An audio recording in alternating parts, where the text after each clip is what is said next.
მაგდაყრიან კიდე. ახ, ჩაცმენილია ქვევითკენ.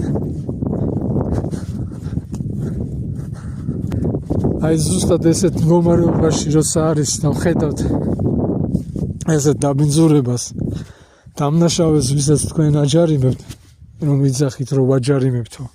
შეხედე რამდენი ნაგავია. ამ ნაგავს გაწმენდა უნდა ზუსტად ჯარიმას როცა ვერ იხდის და ეკისროს სამუშაო საათები და გაატანინეთ ესენ და გამოიმუშაოს თავისი ჯარიმა ასე. და კიდე საქონელს აძოვებენ. ამ ნაგავს კიდე ჭამს საქონელი. არა მაგერი ქვევით არის ძალიან ბევრი გადაყრილია ეს ნაგავი.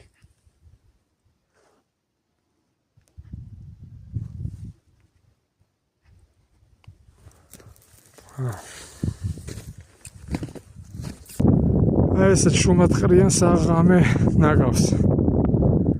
ფაქტია. ეძლევა საშუალება და ვინც იცის ეს ადგილები რა თქმა უნდა ისხრის.